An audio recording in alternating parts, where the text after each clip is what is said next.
मी त्या चालू सभागृहामध्ये खाली मांडी घालून बसलो. त्या ठिकाणी माझं ते सभागृहात आंदोलन झालं. तुम्ही किती निधी आणला बरं तुमच्या प्रभागासाठी? तर दौंडच्या इतिहासात पहिल्यांदाच एका प्रभागामध्ये 350 ते 400 लाईटचे पोल त्या भागामध्ये मी मंजूर करून आणले होते. बाकीचं आपण बघतो, कोणतरी जाती धर्मावर मतं मागतो, कोणतरी कशा वेगवेगळ्या माध्यमातून मतं मागतात. पण अजयदादा एकमेव असा नेता आहे की हा फक्त विकासातूनच मतं मागायला जातो. स्थानिक स्वराज्य संस्था म्हणजे सार्वजनिक विकासाचं पहिलं पाऊल. आणि या येणाऱ्या निवडणुका म्हणजे केवळ राजकारण नाही आहे, तर कोणत्याही शहराच्या भविष्यासाठीचा निर्णय असणार आहेत.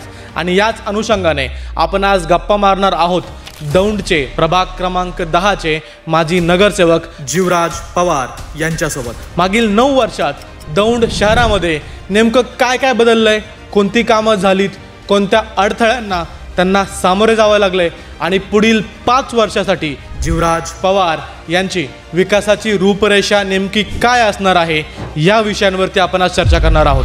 मला नागरिकांनी मित्रांनीच फॉर्म भरायला लावला आणि मला नागरिकांनी निवडून दिलं. त्या ठिकाणी चांगल्या पद्धतीचं सुशोभीकरण करून एक जिजाऊ सृष्टी ही संकल्पना आहे आमच्या येणाऱ्या काळामध्ये. तुमच्या प्रभागामध्ये आता सध्याला सगळ्यात मोठे प्रश्न काय आहेत? सर नमस्कार, स्वागत आहे तुमचं बोल मराठी यूट्यूब पॉडकास्टवरती. तुम्ही दौंडमध्ये प्रभाग क्रमांक 10मध्ये 5 वर्ष नगरसेवक म्हणून काम केलेलं आहे. माझा थेट प्रश्न तुम्हाला हाच आहे. सगळ्यात पहिला प्रश्न, 5 वर्षामध्ये तुम्ही दौंडमध्ये तुमच्या प्रभागामध्ये काय काय कामं केलीत? प्रथमतः मला ज्यावेळी 2016-17 साली जनतेने निवडून दिलं, निवडून दिल्यानंतर ना त्या पहिल्या दिवसापासून या प्रभागाचा विकास कसा होईल, त्या परिसरातील नागरिकांच्या अडचणी काय आहेत. प्रथमतः मी तिथला स्थानिक असल्या कारणानं मला त्या भागातील अडचणी माहिती होत्या. आणि त्या अडचणी कशा सोडवायच्या, त्याच्यामध्ये रस्ते असतील, त्या प्रभागामध्ये पूर्ण पिण्याच्या नवीन लाईन फिरवून त्या नागरिकांना कनेक्शन करून देऊन त्या पाण्याच्या सोयी करून देणं. त्याच्यानंतर बऱ्याचशा ठिकाणी ड्रेनेजच्या अडचणी होत्या, त्या अडचणी सोडून द्यायचा प्रयत्न केला. त्या भागामध्ये अंतर्गत खूप असे रस्ते आहेत की ते कधी झालेले नव्हते. तर ते रस्ते पूर्ण करून त्या नागरिकांना ती सोय निर्माण करून द्यायचा प्रयत्न केला. आणि बाकीचं आमच्या त्या भागामध्ये एक ज्येष्ठ नागरिकांसाठी जागा मिळवून त्या ठिकाणी एक ज्येष्ठ नागरिक विरंगुळा केंद्र त्या ठिकाणी बांधून दिलं.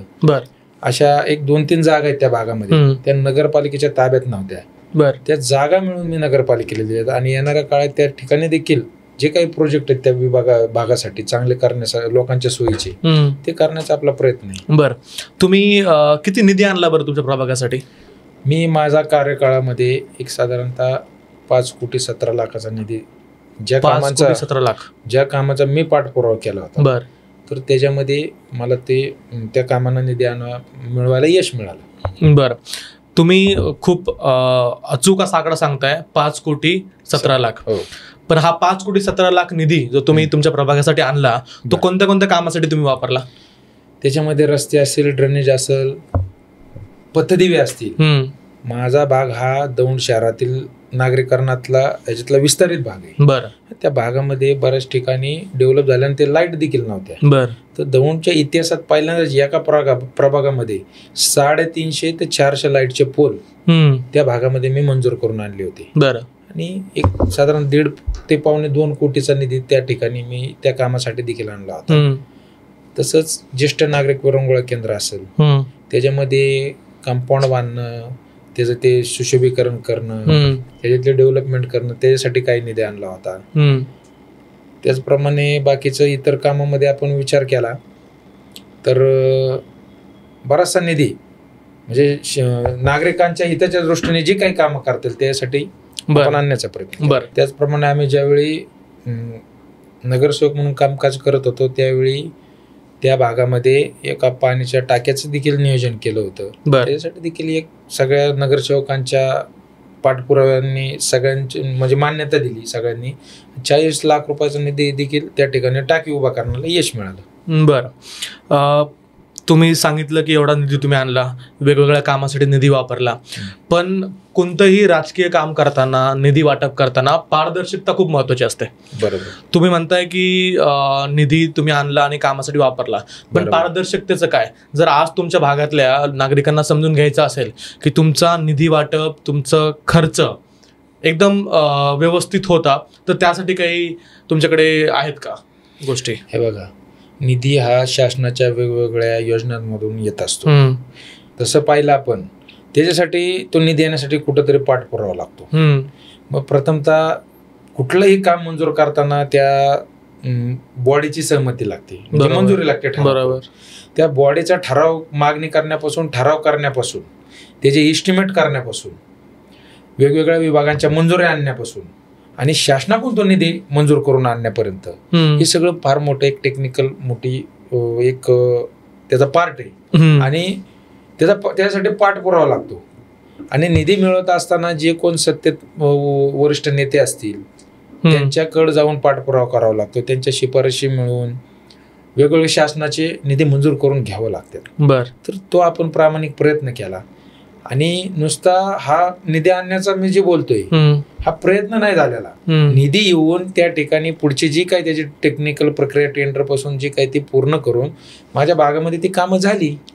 आणि कामं झाली का नाही ही वस्तुस्थिती माझ्या प्रभागातील जनतेला माहिती आहे. त्या ठिकाणी बरीचशी कामं झाली आणि काही टेक्निकल अडचणींमुळे पाठीमाग कामं राहिलेली असतील, ती देखील प्रोसेसमध्ये आहेत, ती देखील येणाऱ्या काळात पूर्ण होतील. बरोबर. तुम्ही म्हटलात की वरिष्ठांचा पाठपुरावा करावा लागतो. तुम्ही तुमच्या निधीसाठी कोणाचा पाठपुरावा केलात? हे बघा, आता आमच्या इथं तसं प्रामुख्याने पाहिलं तर आमचे वरिष्ठ नेते दौंड तालुक्यामधील, त्याच्यामध्ये वीरधौल जागदळे असतील, वेळोवेळी रमेश आप्पा असतील, माझे आमदार, ह्यांना सोबत घेऊन मी वेळोवेळी पालकमंत्री अजितदादा पवार यांना ज्या ज्या वेळी आवश्यकता आहे त्या ठिकाणी मी भेटलेलो आहे. आणि त्यांच्या माध्यमातून मी त्या ठिकाणी निधी आणण्याचा प्रयत्न केलेला आहे. दादांना भेटलात तुम्ही? हो, अजितदादांना भेटलोय मी. बरं. दादांसोबतचा अनुभव कसा होता? दादांना जेव्हा तुम्ही भेटलात तुमच्या कामासाठी, त्यांच्यासोबतचा अनुभव कसा होता? हे बघा, आज आपण पाहतो संपूर्ण महाराष्ट्रामध्ये एखादा नेता कसा असावा हे जर बघायचं असेल तर ते अजितदादांकडे बघितलं तर लक्षात येईल. कारण की बाकीचं आपण बघतो, कोणतरी जाती धर्मावर मतं मागतो, कोणतरी कशा वेगवेगळ्या माध्यमातून मतं मागतात. पण अजितदादा एकमेव असा नेता आहे की हा फक्त विकासातूनच मतं मागायला जातो.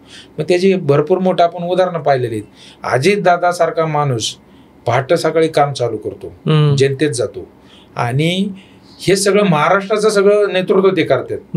आणि महाराष्ट्रामध्ये फिरत असताना फार मोठं काम आहे ते, कारण एवढं सोपं नाहीये. आणि हे सगळं होत असताना त्यांचा जो मतदारसंघ आहे बारामती, त्या बारामती मतदारसंघात जी काही विकास कामं चालू असेल त्याच्यामध्ये मध्यंतरी मी ते एक व्हिडिओ पाहिला होता, रात्री 12:30 आणि 1 वाजता त्या रस्त्याने जाताना जर एखादा प्रतिनिधी विकास काम कसं झालेलं आहे हे जर बघत असेल थांबून, ही फार मोठी गोष्ट आहे.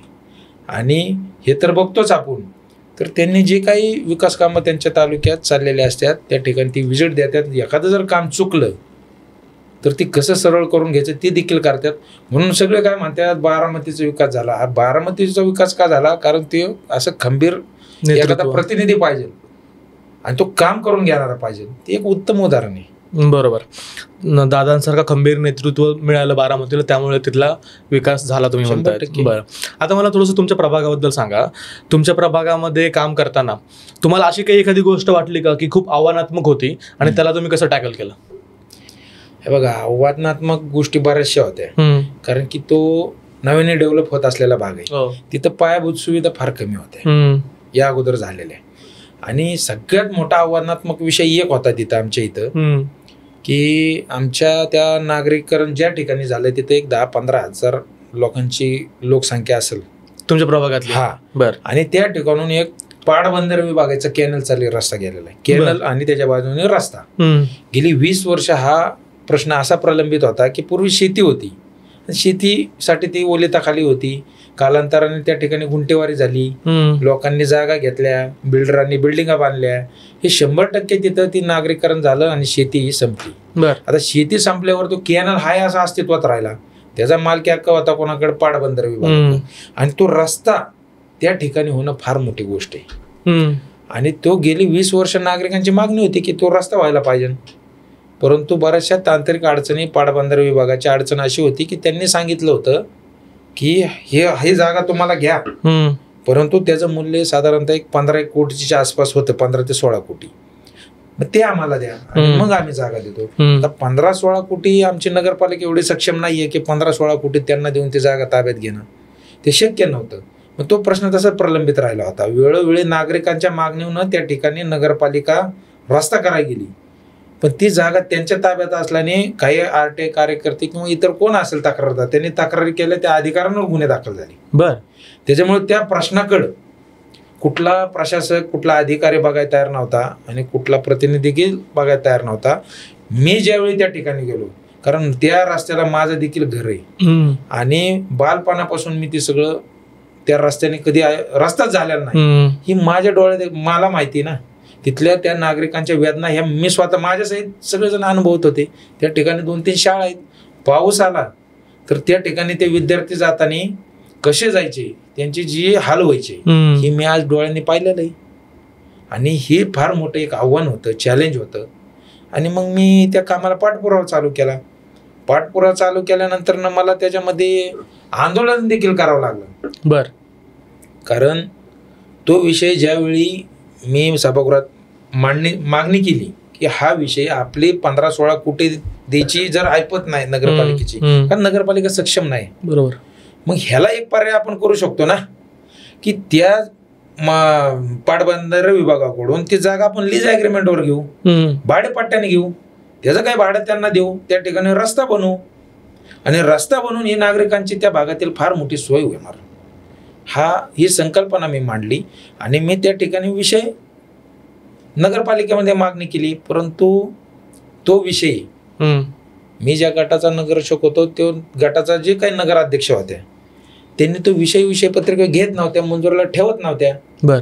आणि मग माझ्या हा विषय लक्षात आल्यानंतर मी सभागृहाची मीटिंग चालू असताना, सभागृहात गेला असताना मी त्या बेंचवर, त्या खुर्चीवर सभागृहात न बसायचा निर्णय घेता मी खाली मांडे घालून बसलो. बर. आणि मांडे घालून यासाठी बसलो की जर ही सभागृह कोणासाठी, आम्हाला निवडून दिलेल्या प्रतिनिधींसाठी. आम्हाला का निवडून दिलंय, तिथं जनतेचे प्रश्न सोडवायला निवडून दिले ना. आणि जर जनतेचा प्रश्न जर तिथं जात नसन मंजुरीला, तर ही फार मोठी दुर्दैवाची गोष्ट होती. मी त्या चालू सभागृहामध्ये खाली मांडी घालून बसलो. त्या ठिकाणी माझं ते सभागृहात आंदोलन झालं. सगळ्या नगरसेवकांना देखील अक्षरशः आश्चर्य वाटलं की मी खाली का बसलो. मग त्या ठिकाणी मी निदर्शनास मुख्याधिकारी असेल, नगराध्यक्ष असेल त्यांच्या आणून दिलं की हा प्रश्न आमच्या भागाच्यासाठी फार मोठा 20 वर्ष प्रलंबित असलेला प्रश्न आहे आणि 15,000 लोकांचा प्रश्न आहे, शाळेच्या विद्यार्थ्यांचा प्रश्न आहे. आणि ते लोक आजही त्या ठिकाणी, जसं आपण म्हणतो एखादं खेडेगाव, जसं ते लोक ते वनवासात आहेत, अशी दुरावस्था आहे तिथं.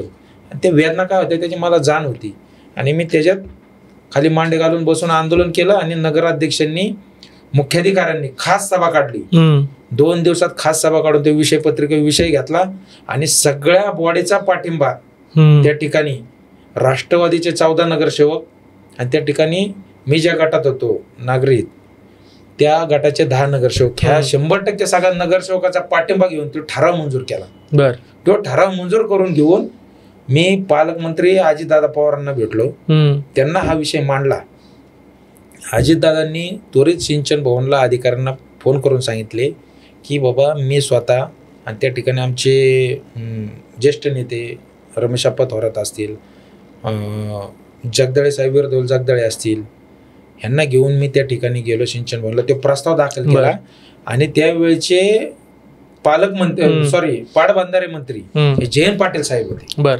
आणि त्या जयंत पाटील साहेबांकडे तो प्रस्ताव गेला मंत्रालयामध्ये आणि त्यांनी त्या बैठकीमध्ये तो प्रस्ताव मंजुरीला घेतला. पण तांत्रिक अडचणी त्याच्यात काय त्यांना वाटलं, त्यांनी तो प्रस्ताव माझा रिजेक्ट केला. रिजेक्ट केल्यानंतर मी परत पाठपुरावा घेतला त्या गोष्टीचा. त्याला जी टेक्निकल गोष्टी कमी पडल्या त्या पाठपुरावा केल्यानंतर परत तो प्रस्ताव गेला 3 महिन्यांनी. मग त्याच्यात त्याला ती मंजुरी मिळाली. मी स्वतः जयंत पाटील साहेबांना जाऊन भेटलो होतो. त्याची मंजुरी मिळाली आणि मंजुरी मिळाल्यानंतर त्यातल्या कायदेशीर बाबी पूर्ण केल्या आणि कायदेशीर प्रक्रिया सगळ्या पूर्ण झाल्यानंतर नगरपालिका आणि पाटबंदर विभाग यांच्यात मी लीज ॲग्रीमेंट करून घेतलं. बर.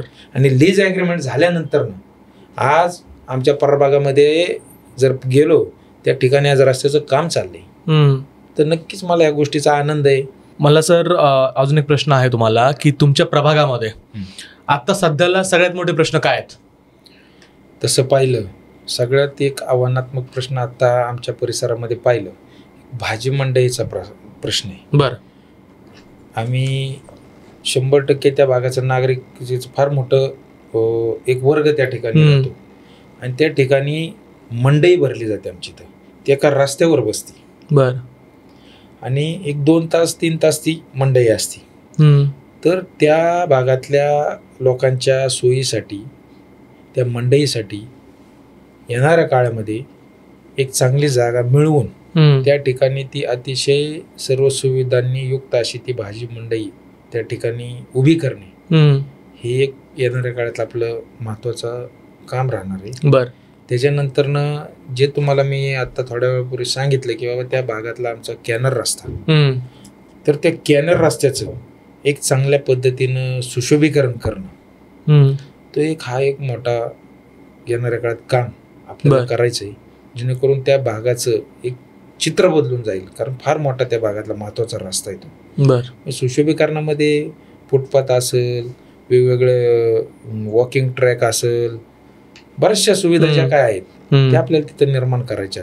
तर तुम्ही म्हटलात की तुमच्या इथे सगळ्यात मोठा प्रश्न आहे भाजी मंडईचा. पण आता हे जे काही तुमचे प्रॉब्लेम्स आहेत हे सॉल्व्ह करण्यासाठी तुमचं पुढच्या 5 वर्षासाठी तुमच्या प्रभागासाठी व्हिजन काय आहे? आता हा प्रश्न फार महत्त्वाचा आहे, कारण की त्या ठिकाणी एक माझ्या माहितीप्रमाणे 300-350च्या आसपास शेतकरी, छोटे छोटे व्यापारी, जवळच त्या ठिकाणी गोपवाडी गाव आहे किंवा इतर बाजूचे गाव आहेत, त्या ठिकाणचा जो शेतकरी तो शेतकरी आपल्या शेतामध्ये जी काही पिकवतो त्या ठिकाणी तो विक्रीसाठी आणतो आणि त्या भागातील नागरिकांची एक चांगली सोय त्या ठिकाणी होते. परंतु ती एका रस्त्यावर बसती मंडई, तर त्या भागात जवळ एखादी मोठी जागा बघून कमीत कमी 2 एकर 3 एकर अशी जागा लक्षात आहेत आमच्या. आता त्या ठिकाणी ती जागा मिळवून त्या ठिकाणी अद्ययावत भाजी मंडई उभी करणे हा येणाऱ्या काळामध्ये आपला एक महत्त्वाचा विषय आहे. बरं. त्याच्या व्यतिरिक्त अजून काय काय गोष्टी करायच्या तुम्ही विचार केलाय?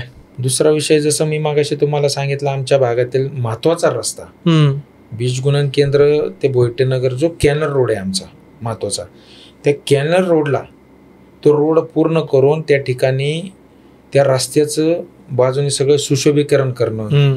तिथे एक सरपंचाचं एक मुख्य चौक आहे, त्या चौकामध्ये सर्कल तयार करून त्या ठिकाणी तो चौक सुशोभीकरण करणं हा देखील एक महत्त्वाचा विषय आहे. तसंच आपण पाहिलं त्या परिसरामध्ये एक नागरिकांसाठी मोठं उद्यान असणं हे फार महत्त्वाचं आहे, कारण की लहान मुलं आहेत, त्या भागातले सर्व माता भगिनी नागरिक आहेत, कुठंतरी त्यांना देखील विरंगुळा पाहिजे. त्या मुलांना खेळायला बागडायला देखील एखादं चांगलं गार्डन त्या ठिकाणी असणं आवश्यक आहे. तो देखील येणाऱ्या काळात फार मोठा प्रामुख्याने त्या भागाचा प्रश्न आहे, ते देखील सोडायचा आपण 100% प्रयत्न करणार आहे. तर तुम्ही आता सांगितलं की तुमच्या इथल्या लहान मुलांसाठी तुम्ही गार्डन किंवा बाग बगीच्यासाठी करताय. ज्येष्ठ नागरिकांसाठी तुम्ही काही विचार केलाय का? तुमच्या भागातले जे ज्येष्ठ नागरिक असतील त्यांच्यासाठी काय विचार आहे तुमचा?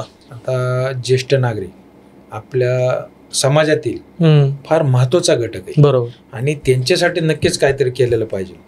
म्हणून मी आमच्या त्या प्रभागामध्ये आमच्या त्या भागामध्ये महेश सोसायटी म्हणून त्या सगळ्या सदस्यांनी सहकार्याने चेअरमननी आम्हाला फार मोठं सहकार्य केलं आणि त्या ठिकाणचा एक ओपन स्पेस नगरपालिकेला हँडओव्हर करून त्या ठिकाणी आम्ही निधी आणला आणि त्या ठिकाणी अतिशय एक चांगलं ज्येष्ठ नागरिक केंद्र उभा केले. त्या ज्येष्ठ नागरिक केंद्राला मासाहेब जिजाऊ ज्येष्ठ नागरिक विरंगुळा केंद्र असं आम्ही नाव दिले.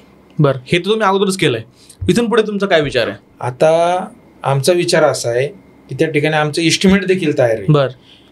त्या ठिकाणी चांगल्या पद्धतीचं सुशोभीकरण करून एक जिजाऊ सृष्टी ही संकल्पना आहे आमच्या येणाऱ्या काळामध्ये तर एक जिजाऊ सृष्टी निर्माण करायची. मग त्यावेळी जे काही ऐतिहासिककालीन शिल्प असतील ती शिल्प त्या ठिकाणी आपल्याला साकारून अतिशय सुंदर असं गार्डन बगीचा तयार करून एक आमच्या दौंड शहरातील उत्तम असं ज्येष्ठ नागरिक विरंगुळा केंद्र त्या ठिकाणी विकसित करायचं. बरं, मला एक थोडासा असा प्रश्न विचारायचा आहे की तुम्ही अर्थशास्त्रामध्ये मास्टर्स केलं आहे. तुमचं जर शिक्षण जर पाहिलं तर अर्थशास्त्रामध्ये मास्टर्स तुम्ही केलं आहे आणि त्यानंतर तुम्ही राजकारणाकडे वळालात. तर एवढं चांगलं शिक्षण घेऊन राजकारणाकडे कसे काय वळालात तुम्ही? आता राजकारण तसं माझ्या डोळ्यासमोर कधीच नव्हतं. बरं. मी माझ्या सहकाऱ्यांना घेऊन, माझे फार मोठा मित्र परिवार आहे, कधी विचार डोक्यात नव्हता. बरं. परंतु 2014 साली एक अशी घटना झाली आमच्या भागामध्ये की त्यावेळी आमच्या भागामध्ये 4-5 घरांवर दरोड्याचं सत्र झालं. दरोडे पडले आणि ती दरोडे पडल्यानंतर त्या भागात नागरिकांच्या मनामध्ये फार मोठी भीती तयार झाली. आणि भीती तयार झाल्यानंतर ना आमचे सगळे मित्र सहकारी म्हणले आता हे प्रकार थांबणं गरजेचं आहे. लोकांच्या जीवावर बेतलेले, त्याच्यामध्ये हल्ले देखील झाले त्या दरोडेखोरांकडून.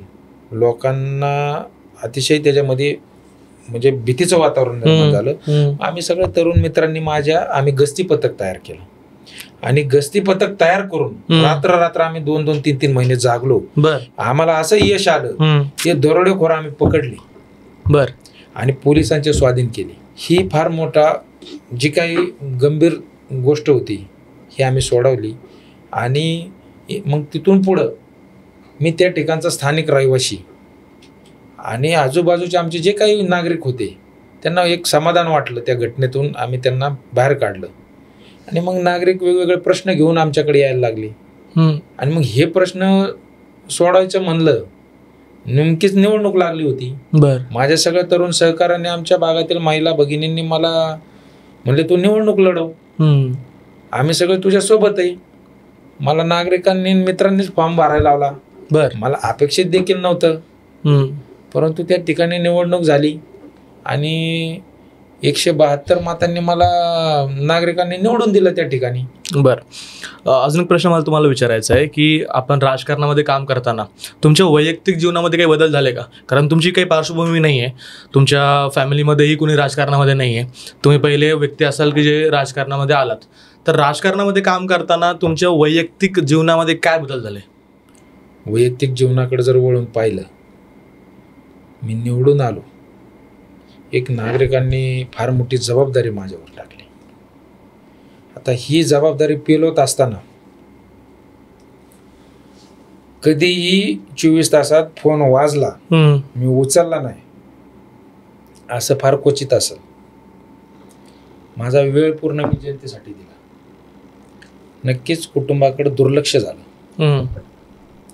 माझ्या घरच्यांनी, माझ्या 2 मुली आहेत, त्यांनी व्यवस्थित ते सगळ्या गोष्टी त्यांच्या हे केल्या, पण मला कुटुंबाला फार कमी वेळ देता आला. माझ्या आईसाठी फार कमी वेळ देता आला. बरं. तुम्ही तुमच्या प्रभागासाठी लहान मुलांसाठी काम केलं, तुम्ही ज्येष्ठ नागरिकांसाठी करताय. सामाजिक बांधिलकी जपावी प्रभागामध्ये, त्यासाठी काही तुमचं धोरण आहे का?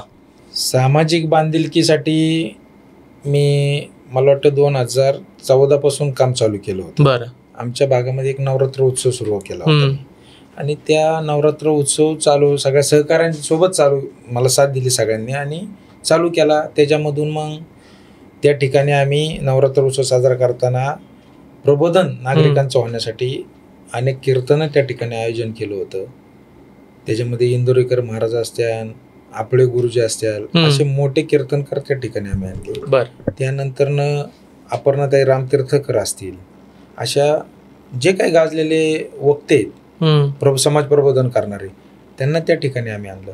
आणि हे सगळं काम करत असताना, उत्सव करत असताना त्या ठिकाणी नागरिकांनी त्या ठिकाणी हे केलं की बाबा ह्या भागामध्ये आपल्याला आता देवीचं मंदिर बांधणं, कारण सगळ्यांची श्रद्धा त्या ठिकाणी निर्माण झाली. आणि मग मंदिर बांधायचं म्हणलं तर जागा लागते. मग त्या ठिकाणी माझी वडलोपारची जागा आहे, त्या ठिकाणी आहे. मग त्या ठिकाणी आम्ही त्या जागेमध्ये एक अतिशय सुंदर असं एक मंदिर उभा करण्याचा सगळ्यांनी मानस व्यक्त केला. त्या कामाला आम्ही सुरुवात केली आणि तुम्हाला सांगतो मागील 1 वर्षापूर्वी मंदिराचं साधारणतः एक 50 ते 55 लाख रुपयाचं काम पूर्ण होऊन त्या ठिकाणी शिवाई देवीची स्थापना केली कायमस्वरूपी. आणि आज परिसरातील नागरिक सर्वजण त्या ठिकाणी येतात आनंदाने. अतिशय चांगला नवरात्र उत्सव होतो. एक वेगळं धार्मिक वातावरण देखील त्या ठिकाणी निर्माण झालं. बरोबर. अतिशय त्या गोष्टीचा मला नेहमी आनंद असतो. बरं, ठीक आहे. तर मला अजून एक प्रश्न तुम्हाला विचारायचा आहे की जर तुम्ही निवडून आलात तर पुढच्या 5 वर्षामध्ये सगळ्यात पहिलं काम कुठलं घेणार करायला? आता सर तुम्ही असा प्रश्न विचारला की 5 वर्ष 2017 ते 2021 पर्यंत आमचा कार्यकाळ 5 वर्षाचा पूर्ण झाला. बरं. म्हणजे 5 त्या कार्यकाळात तर कामकाज केलंच, पण हे कामकाज आम्ही संवैधानिकरित्या पदावर नसताना देखील 21 ते आज बघा 4 वर्ष पूर्ण झाली. ह्या 4 वर्षात देखील 100% नागरिकांचे जेवढे प्रश्न माझ्याकडे येतील मी ते सोडवायचा प्रयत्न केला. म्हणजे मी थांबलेलो नाही. बरं. 5 वर्ष ही गोष्ट माझ्यासाठी माझ्या व्याख्यात बसत नाही. येणाऱ्या काळामध्ये मी त्याच गतीने जास्त जोमाने काम करणार आहे.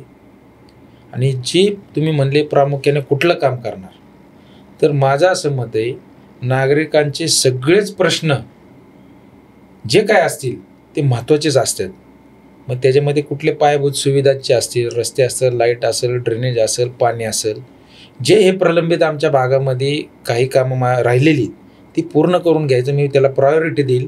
आणि माझं त्याच्यामध्ये अजून एक येणाऱ्या काळात माझा असा त्या भागावरचा दृष्टिकोन आहे, त्या कामाचा महत्त्वाचा विषय असा घ्यायचा आहे की जे काही MSCB आहे ह्या MSCB विभागाने नको तिथं पोल बसवल्यात, तिथं 1 गुंठा जागा त्या भागात नागरिक घेतो आणि घर बांधतो आणि त्या ज्या वायरी आहेत त्या घराला घासून गेलेल्या आहेत.